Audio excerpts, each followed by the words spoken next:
The story behind this dress touched me so uniquely that I wanted to share it with you. This dress is a real project that I upcycled.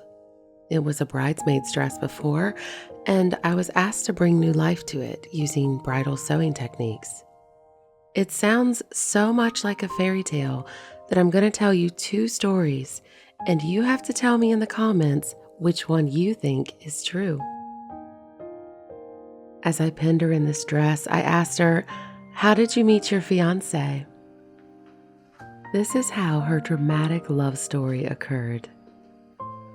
She lived in a very remote area that was surrounded by national forest. Sadly, 2 years ago, the forest began to burn. Her sky was orange and hazy, nothing she hadn't seen before. One night as she slept, she could hear the wind howling and the orange glow grew brighter. She looked out of her window to see that the fire had changed direction unexpectedly. No one on the news had warned her of this before she went to sleep. Her phone beamed no signal. She quickly got dressed and grabbed a duffel bag, stuffing it as she quickly moved through the house. Panic running high, she started her Jeep and almost backed into her garage door. Once she made it to the main gravel road, she drove as fast as she could without losing traction. Soon she came upon a blocked outlet. She could see the raging fire before her in the distance. She spun her SUV around and tore in the other direction.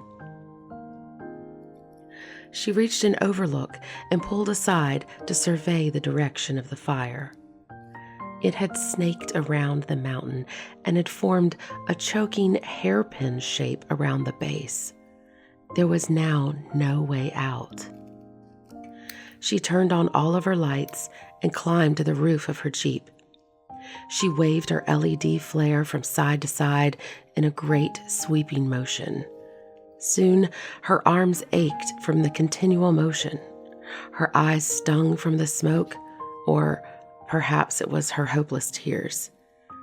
Finally, a helicopter came and hovered over her. She screamed with all the power she had left.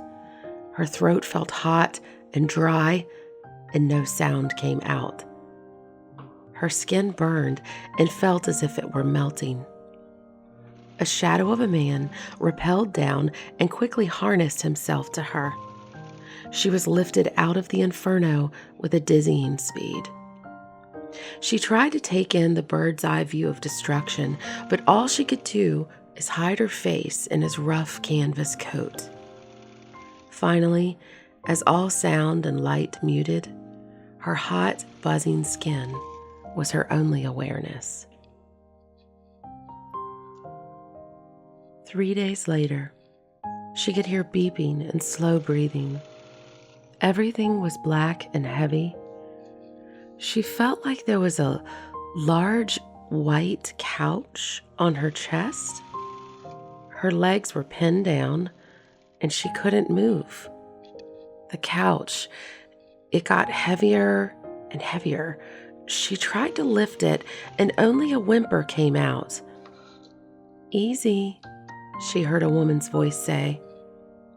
She tried to speak back, "Move the couch, move the couch," but nothing would come out. Then she started to see sparkles of light and hear a crackling, fizzing sound inside of her brain. The weight began to lift, and she strained to see what was around her. She slowly realized the couch was actually a small pillow on her stomach, weighing no more than a few ounces. There was no couch. There was no darkness. It was a light hospital room with a young nurse by her side. She looked around and saw a figure entering the room. "Oh, Mr. Green, you came at the perfect time. Michelle is just waking up." "Who is Mr. Green? Where am I?" Michelle felt as if she spoke normally, but barely a whisper came out. It's okay. Mr. Green is a friend of yours. He was piloting the helicopter that lifted you from the forest fire that has been going on near where you live. He's been making his rounds, checking on all of the rescues for the past few days. Are you the one I saw coming from the sky? Michelle felt frustration by her childish, limited vocabulary that she had available to her in her mental haze. I don't think you ever saw me. I was the pilot. There was another firefighter volunteer that actually pulled you out of there. Good thing, you were about 10 minutes away from that mountain being completely consumed. You were doing well. Several other people were not so lucky. She started to feel heat around her neck and reached toward it. She was met with a soft bandage.